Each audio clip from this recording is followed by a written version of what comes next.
Welcome to When Nerds Learn to Fly. Upcycle project, patio furniture found in the trash, to custom-made, themed patio furniture. Absolutely adorable. Okay, it's my latest project. Somebody was throwing out this patio set. The cushions are pretty sun-bleached, kind of nasty. I'm going to recover them and make a themed patio set. I bought this black material years ago at Property Control, which is the surplus of Disney that cast members are allowed to buy things at. I've got yards and yards of it that I got for like $1. I'm going to first cover the cushions in black. I also have some red material, which I will put Disney's Mickey Mouse pants, which are so familiar to those who love Disney. I'll find some yellow material and do the circles for the buttons. Already, the colors are screaming out that rat's name. To make this as simple as possible, I have cut the red to be the same size as the bottom cushion. That'll give me an edge of where I need to cut the black so that as I sew it, it's pretty easy to follow. I'm going to seam in the red on this side and on the bottom. On the top, I'm using the finished edge of the material so that I don't have to hem it. So the only side that I actually have to hem is the side where the black folds over. Now looking at the material, this is the side that I'd like to have up. You're thinking in reverse of which side you need to hem. That is this side over here. So that means I want to get a nice straight edge, and then I'll use my iron to make sure it stays. There you go. And then I'm going to pin it. And if you notice, I'm only pinning the top layer of the black because I'm going to sew the red on first, turn it inside out, and then do the seaming on the black. It will make it a little bit easier.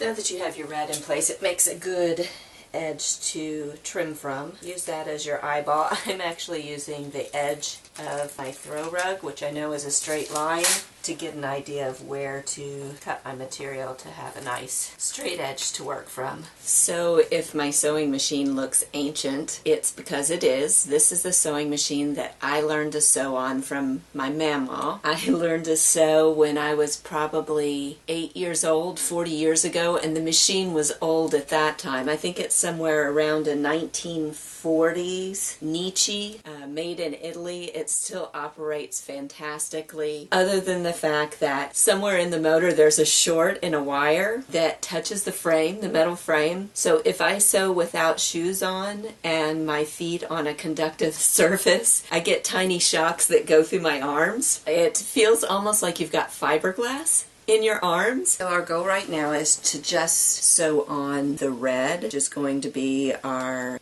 mouse pants. So you've got your edge cut nice and straight. That gives you a place to line up your foot of your sewing machine, and that'll help you achieve a straighter seam. Put that down and run your needle through once by hand. That way you don't pull the thread out and have to start over again. Go back and forth a couple of times to make sure you've got a good knot to start off with. A lot of people sew right over the pins. I get nervous about that. I broke too many needles doing that. I usually pull them out before I get there, but it is possible to go over. It's also easier to take them out as you go along too. Forward, reverse, forward, just to make sure it stays in place.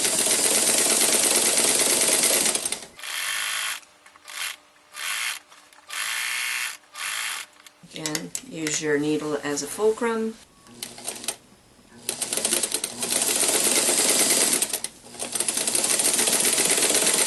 This is an old trick of my mama's. She used to put a string of material around the sewing machine, and then as you remove your pins, just stick them right in that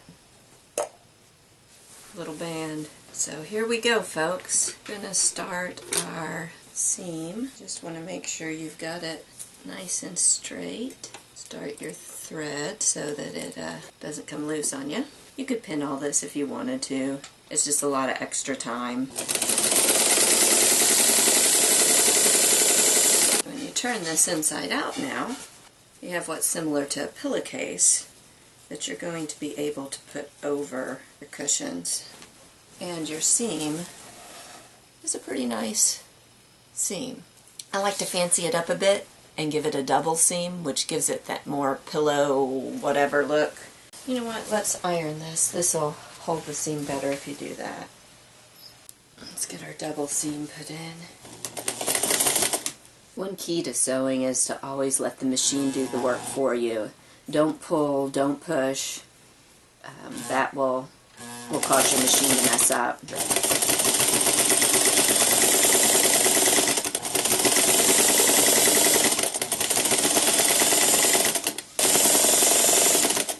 What I'm going to use is this heat and bond. What I'll do is I'll take the material that comes in the heat and bond. It's a roll-out material. I'll iron that onto the yellow.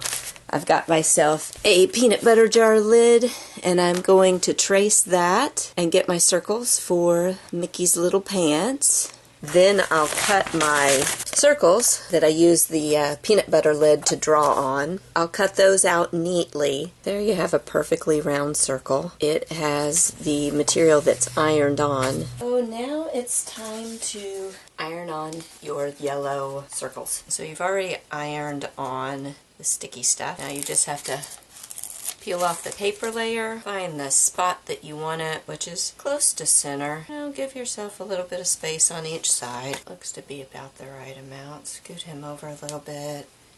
Even those out. There you go.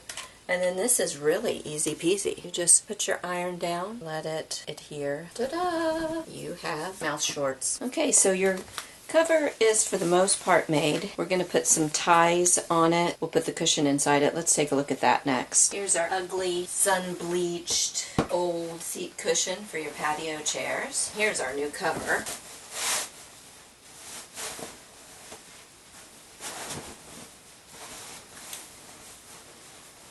Look at this. Isn't that adorable?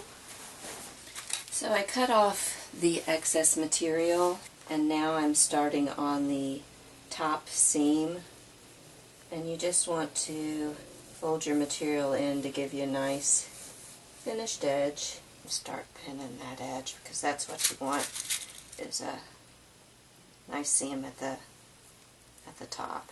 Alright, let's see if we can sew this.